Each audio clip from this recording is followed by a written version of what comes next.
I want to take this opportunity to share with you a very brief overview of my strategic vision for the Archdiocese of Perth at this time. Our Archdiocese exists as the local expression in our part of Western Australia of the Universal Catholic Church. Our vision and our strategic plan are, as Pope John Paul II once wrote, grounded in the gospel of Jesus. In this sense, our vision has not changed in 2,000 years, and as Catholics, we therefore have a fundamental call to fidelity to the gospel. We share this with the worldwide church and live it out in communion with the church. But at the same time, we must live it out in the concrete reality of our own situation here in Western Australia in the 21st century. It is for this reason that I said in the homily I preached at the Mass of my installation as Archbishop that the greatest task and challenge we have is to return the Church to Christ and return Christ to the Church. We must more than ever make sure that Christ is the heart of everything we say, everything we do, and everything we are. Because we find Christ presented to us in the pages of the Gospel, read and understood within the faith of our Catholic tradition, we must say then that the spreading of the Gospel of Jesus, both amongst our own people and to the wider society in which we live, is our fundamental task and privilege. When I became Archbishop, work was already well underway in terms of developing a concrete strategic plan for our Archdiocese. A strategic planning subcommittee had been established with the assistance of the Archdiocesan Finance Council, and many objectives had been identified. I gladly accepted and affirmed this process and have endeavoured over the last 2 years to identify the areas of major importance. I am grateful to the members of the subcommittee for their commitment, energy and expertise. Of course, a vision and a concrete plan for our Archdiocese will need the commitment of significant resources, financial and otherwise. But in the end, it is the quality of our individual and communal commitment to the gospel which will determine whether or not we can be the church here in Archdiocese that the Lord is calling us to be. The Finance Office and the Finance Council have a key role in managing our resources so as to ensure, as far as possible, that we are in a position to work consistently towards our goals. But the plan itself is grounded in the gospel, built on the energy and faith of our Catholic community, and ultimately under the direction and leadership of the Archbishop of the day. This is a responsibility and a privilege which I am happy and eager to fulfil. Practically speaking then, how might our goal of spreading the gospel be achieved? In consultation with many others, I have identified a number of priorities which I would like to share with you. As a first priority, and one of vital importance, I would mention the area of professional standards and our response to the terrible evil of child sexual abuse. Much of my time as Archbishop has been and continues to be spent on this, and we still have much to do to correct the past and to build a better present and future. This is a delicate and complex task, and I am confident that we are now firmly on this journey. My hope is that as a Catholic community, we will all see this as an urgent priority for us and do whatever we can to respond as the Lord would expect us to. Secondly, there is the need for effective communication within the Church and beyond the Church. In the past year, I believe we have made some significant progress in moving forward in this area. We have appointed a communications and media manager. We have conducted a review of the Record newspaper and made some difficult but necessary decisions about future directions.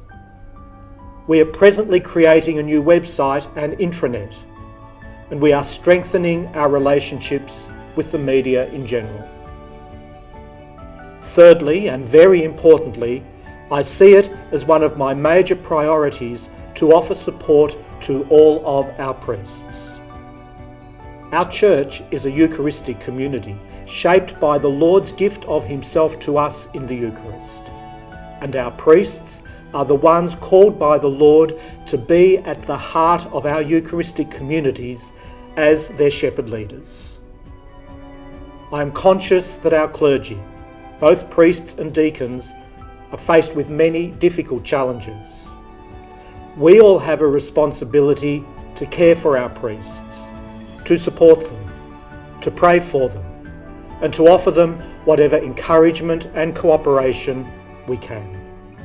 I ask you to help me in lessening and not increasing the demands put upon them, and being an ongoing support to them at this time.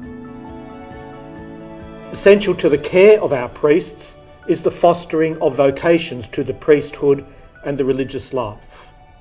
And in addition, we must provide the best and most comprehensive formation possible to our seminarians and support them and on what can be at times a difficult and challenging journey.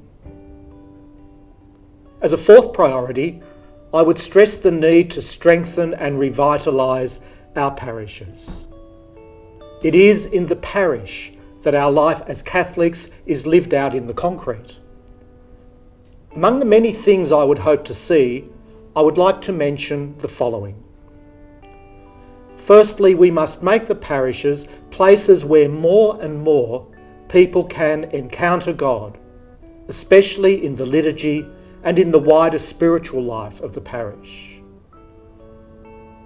We must also reassess our efforts at providing adult faith formation and must explore all avenues for meeting the needs of our people in this vital area.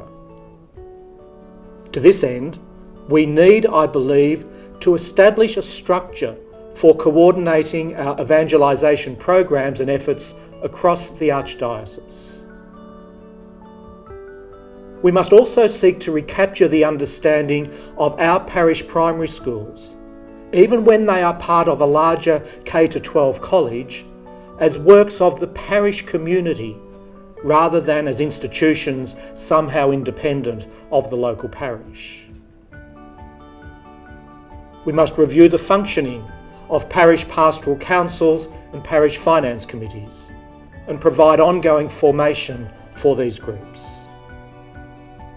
We must also strengthen social engagement and community support as a practical expression of our Catholic faith at the parish level. Here I am thinking of such things as the St Vincent de Paul Society, Lifelink, and the many parish care programs that already exist. A fifth area that requires addressing is our wider social outreach. Many very good organisations and programs already exist in this area. I want to strengthen these initiatives, encourage mutual collaboration and support, and also identify areas where the Church could contribute but is not as yet active. A mapping exercise is already underway to identify our present situation and suggest areas for expansion. In particular, we need to ask where there are further opportunities for collaboration within our own Catholic family, with other Christians living in the boundaries of our Archdiocese, with NGOs, and with state and federal governments. A restructure of my own office is also necessary, looking at where it might best be located, how it operates on a daily basis, and what level of staffing might be required for it to run smoothly. Finally, there is the need to plan for the future, which will involve both a focus on our present parishes and a clear identification of those areas where we will need to provide new parishes and schools, either in the short or the long term.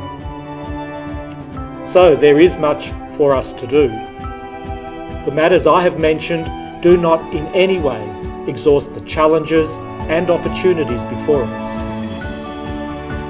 In terms of the issues I have spoken about here, I am confident of the Lord's presence at work among us to complete the tasks before us. My last words are to thank you for the many ways in which you serve the Lord and the people of the Archdiocese of Perth. I hold you regularly in my prayers, and I ask you to continue to pray for me.